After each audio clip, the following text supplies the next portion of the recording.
ಅದ್ಯಾರೋ ಮುತ್ಯ ಅವ್ರ ಮೇಲೆ FIR ಮಾಡಿದ್ರಲ್ಲ ಪೋಕ್ಸೋ ಕೇಸಲ್ಲಿ. ಈಗ ಅವ್ರು ಅರ್ಜಿ ಹಾಕ್ಕೊಂಡಿದ್ದಾರೆ ಹೈಕೋರ್ಟಲ್ಲಿ, ಅದನ್ನು ರದ್ದು ಮಾಡಬೇಕು ಅಂತ. ಆದರೆ ಹೈಕೋರ್ಟಲ್ಲಿ ಸ್ಕ್ವಾಶ್ ಆಗಬೇಕಷ್ಟೇ. ಡೌಟ್ ಇದೆ, ಫಸ್ಟ್ ಹಿಯರಿಂಗಲ್ಲೇ ಡೌಟ್ ಮಾಡಬೇಕಾದ್ರೆ ಅದಕ್ಕೆ ನೋಟಿಸ್ ಆಗಬೇಕಾಗತ್ತೆ. ಬಟ್ ಇಲ್ಲ ಅಂತಂದರೆ ಕ್ಯಾಬಿನೆಟಲ್ಲೇ ವಿಡ್ರಾ ಆಗಬೇಕು. ಮಧ್ಯ ಪೊಲೀಸರು ವಿಡ್ರಾ ಮಾಡೋಕ್ಕೆ ಬರಲ್ಲ ಇದನ್ನು. ಸದ್ಯ ಇನ್ನು ಆತನ ಬೆನ್ನಿಗೆ ನಿಂತಿರೋ ಭಕ್ತರು ರದ್ದು ಮಾಡಿ ಇಂದಿದ್ದಾರೆ. ಹಂಗೆ ಆಗಲ್ಲ, ಅದು ರದ್ದು ಮಾಡಿ ಇನ್ನಕ್ಕಾಗಲ್ಲ. ಹಾಗೆ ಅದಾದರೆ ಹೈಕೋರ್ಟಲ್ಲಿ ಸ್ಕ್ವಾಶ್ ಆಗ್ಬೋದು, ಇಲ್ಲ ಅಂತಲ್ಲ. ಅದು ಕ್ಯಾಬಿನೆಟ್ಗೆ ಬಂದು ವಿಡ್ರಾ ಆಗಬೇಕಾಗತ್ತೆ ಕೇಸು.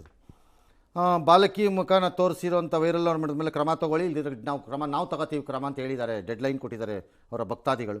ಭಾಳ ಒಳ್ಳೆಯದು, ಕ್ರಮ ತೊಗೊಳ್ಳಿ, ಯಾರು ಬೇಡ ಅಂದರು. ಈ ಮಧ್ಯೆ ಅಪ್ರಾಪ್ತಿಯ ಪೋಷಕರು ಶಾಪುರ ಪೊಲೀಸ್ನವರನ್ನು ಕರೆಸಿ ವಿಚಾರಣೆ ಮಾಡಿದ್ದಾರೆ. ಅದಕ್ಕೆ ಅವ್ರು ತಪ್ಪಿಲ್ಲ, ಅವರು ಮುತ್ಯ ಅದು ಅವ್ರು ತಪ್ಪಿಲ್ಲ ಅಂತ ಪೋಷಕರು ಹೇಳಿಕೆ ದಾಖಲಿಸಿದ್ದಾರೆ. ನನ್ನ ಪ್ರಕಾರ ಈ ಪ್ರಕರಣದಲ್ಲಿ ಸುಮ್ಮನೆ ಕಣ್ಣು ಮುಚ್ಕೊಂಡು ಕೇಸ್ ಮಾಡಿದ ಪೊಲೀಸು, ಕಣ್ಣು ಮುಚ್ಕೊಂಡು ಕೇಸ್ ಕೊಟ್ಟ ಆಫೀಸರು, ಇಬ್ಬರ ಮೇಲೂ ಎನ್ಕ್ವೈರಿ ಆರ್ಡರ್ ಆಗಬೇಕು. ಯಾಕೆ ಮಾಡಿದ್ರು ಅಂತ, ಅವ್ರು ಏನು ಮಾಡಿದ್ದಾರೆ ಬಿಟ್ಟಿದ್ದಾರೆ ನನಗೆ ಗೊತ್ತಿಲ್ಲ. ನಾನು ಹೇಳ್ತಿರೋದು ಈಗ ನಡೀತಿರೋದು ನೋಡಿದ್ರೆ ಹಂಗೆ ಕಾಣಿಸ್ತಿದೆ ಅದು. ಎಸ್, ಇನ್ನು ರಾಜ್ಯ ಸರ್ಕಾರ ಮೈಸೂರು ಸೆಲ್ಗೆ ಮೀಸಲಿಟ್ಟಿದ್ದಂತಹ ಜಾಗದಲ್ಲಿ ಕ್ರೀಡಾಂಗಣ ನಿರ್ಮಾಣಕ್ಕೆ ಮುಂದಾಗಿದೆ. ಆದ್ದರಿಂದಾಗಿ ಮೈಸೂರು ಸೆಲ್ ಉಳಿಸಿ ಎಂಬ ಹೋರಾಟವನ್ನು ಬಿಜೆಪಿ ನಡೆಸ್ತಾ ಇದ್ದು, ಇವತ್ತು ಬಿಜೆಪಿ ನಾಯಕ, ವಿಪಕ್ಷ ನಾಯಕ ಅಶೋಕ್ ನರಸೀಪುರದಲ್ಲೇನೋ ಜಾಗ ಇಟ್ಟಿದ್ದಾರಂತೆ, ಅಲ್ಲಿನ ಮರ ಇದೆಯಂತೆ, ಅಲ್ಲೇ ಕ್ರೀಡಾಂಗಣ ಮಾಡಬೇಕು. ನೀ ಅಲ್ಲೇ ಕ್ರೀಡಾಂಗಣ ಮಾಡಬೇಕು, ಬೇರೆ ಎಲ್ಲರೂ ಮಾಡ್ಬೋದಲ್ಲ. ನರಸೀಪುರದಲ್ಲಿ ಹತ್ರ ಎಲ್ಲ ಏನು ಜಾಗ